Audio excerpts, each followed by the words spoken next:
Dobrý deň, priatelia ľudia na Slovensku. Dnes je sviatok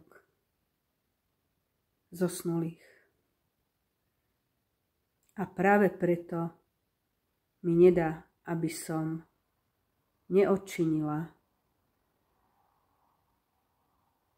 tým, čo teraz budem hovoriť,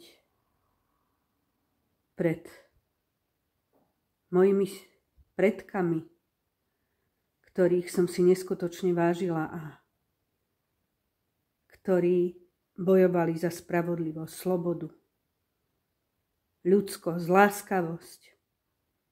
No režim im to nedovolil. Ja budem dnes rozprávať. Budem rozprávať, ako sme boli prenasledovaní, ako môj detko bol zatvorený, pretože hovoril pravdu. Môj otec si v 88. dovolil hodiť knižku komunistu na stôl komunistom a o 3 roky ho zrazil policajt.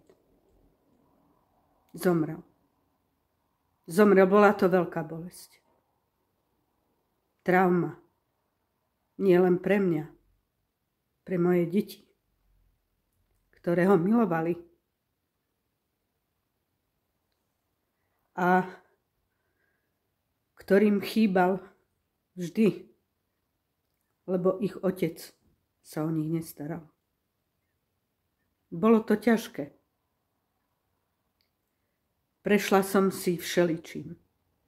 Pracovala som v školstve 40 rokov. Za socializmu som videla veľké nepravosti. V jasliach, kde moja 2-ročná dcéra nadobudla strach. A viete prečo? Lebo ich strašili. Zdravotné sestry. Oni vedia, ktoré. Ich strašili. Búchali na dvere. A keď moja dcérka 2-ročná nám niekto zabúchal na dvere, kričala bubo, bubo. A takto sa likvidovali malé deti. Psychicky. Ďalej, druhá dcerka, ktorú pravidelne jedna učiteľka bila. Lebo dieťa nevie prečo, ale jednoducho ju bila. Áno. Mala zdravotné problémy.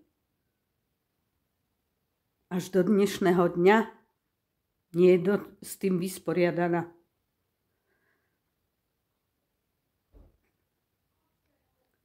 Chráni svojho syna, môjho vnuka.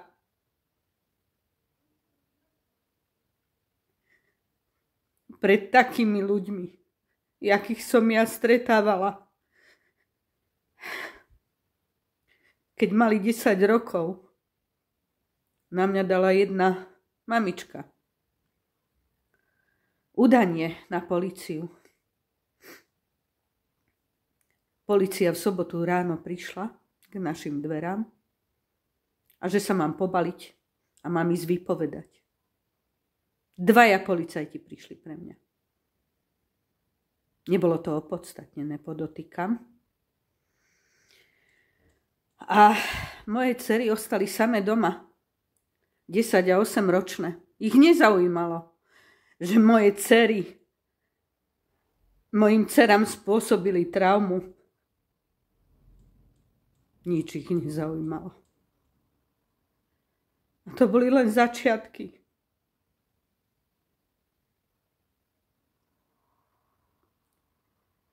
Tak, ako fungovala polícia za socializmu, tak po 89. znova začala fungovať.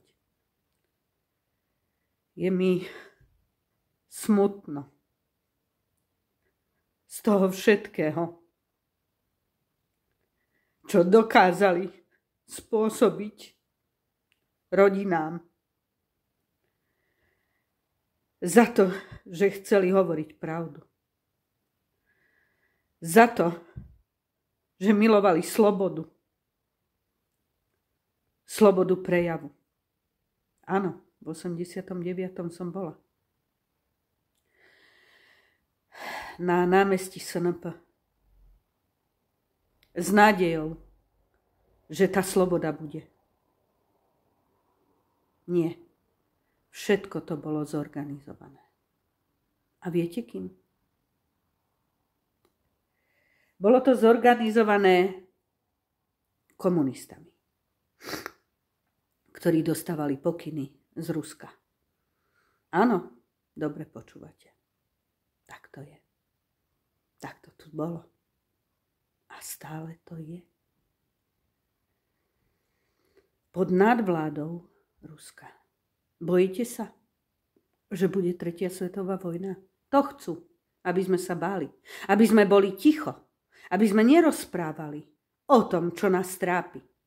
Aké traumy nám spôsobili tí ľudia. Áno. Ťaha sa to až do dnešného dňa. Dovolia si vstupovať do vašich hovorov, odpočúvať vás. Dovolia si 60-ročného ťahať po lavičkách, byť ho. A ako keby sa nič nedialo. Nezabudla som. Nie.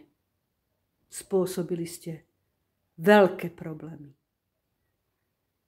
A generálny prokurátor ťaha s mafiou. Vládnou mafiou terajšou. Uvedomujeme si, čo sa tu deje? Že celý systém je tu postavený proti obyčajným ľuďom. Justícia, polícia, štátne inštitúcie. Všade je prepojenosť komunistami. Všade nacistami a fašistami, ktorí nechcú v prospech ľudí, ale len v prospech seba. Pre svoje pôžitky. To stále ešte tu funguje. Ale môžem podotýkať, že nie jednoducho, ale ešte sofistikovanejšie a z vás chcú urobiť úplných bláznov. Starali sa o to. Nepodarilo sa. A viete prečo? Nezapredala som svoju dušu. Nezapredala som seba samu. Aj keď mi rodinu rozvrátili. Aj keď ju napádajú. Som silnejšia. A viete prečo? Lebo mám čistý charakter. A silný charakter. Nekúpia si ma. Ani Satan by si ma nemohol. Nedovolím. Neexistuje pre mňa niečo viac, ako je moja duša. Moje ja, ktoré mám v svojej pravde a v skutočnostiach, ktoré som videla v školstve, ale aj v iných oblastiach. Ja som bola len pozorovateľ. A všetko to mám zapísané v pamäti.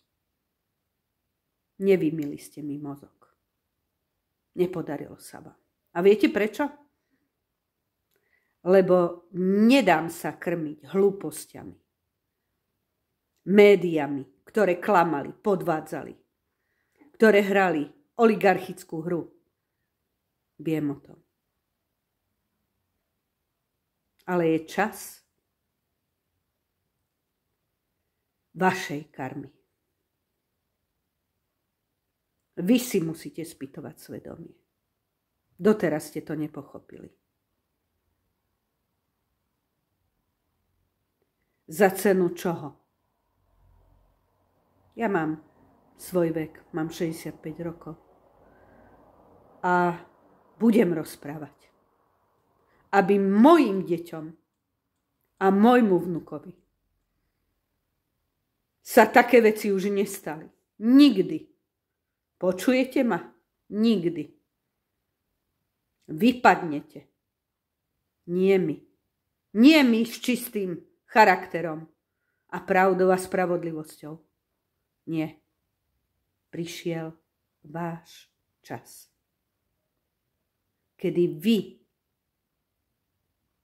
budete pikať za to, čo ste konali a robili iným ľuďom. Ako ste ich dehonestovali, ako ste z nich robili bláznov, ako fungovali lekári, ktorí dnes odchádzajú. Čo myslíte, prečo? Lebo prišli na to, že hrali s vami vašu hru. Nie. Ja sa dám ošetriť lekárovi, ktorému dôverujem. Učiteľa len takému dieťaťu dám, ktorému dôverujem. A verte, tých učiteľov je dosť málo, ktorým môžete dôverovať. A to hovorím z vlastnej skúsenosti. A takú pikošku na záver vám poviem, čo robili v jasliach tým dvojročným detičkám alebo poloročným. Zdravotné sestry otvárali okno v zime do Korán na malé deti. Počujete dobre? A sedeli na nočníkoch a ja som tam prišla. A môžem vám povedať to, čo som im povedala. Že to neurobí jedna normálna matka. A ak takto sa starajú o to, aby mali menej detí, tak je to ubohé. A mám veľa takých pikošiek zo svojho života. A budem rozprávať. Budem rozprávať nahlas. Bude ma počuť všade. Verte tomu. Dám to do poriadku. A Julius Kováč sedí v base bez rozhodnutia súdu. A verte, že ten človek hovoril len pravdu. Tie videá sú pravdivé. A ja verím, že spravodlivosť na každého príde. Lebo manipulácia s ľuďmi, ktorí sú bez domova, okrádanie bezdomovcov, to všetko som si zažila. V teréne ja som tam bola medzi nimi. Rozprávala som sa. To všetko sú veci, o ktorých budem rozprávať. Nahlas. Verte tomu, že nahlas. Aby aj rodičia pochopili, aj verejnosť, že nemáme sa čoho báť. Takže zatiaľ toľko. Pripravím si aj ďalšie oblasti, o ktorých mám vedomosti. A verte, na Slovensku som prešla rôznymi situáciami. Mám všetko nafotené. A v poslednej dobe. A koľko dreva, stromov bolo vyrúbaných. Žiga je za to zodpovedný. Ja vám prajem pokojný, dobrý deň. Priatelia a ľudia, ktorí chcú spravodlivosť, pravdu a slobodu demokracie.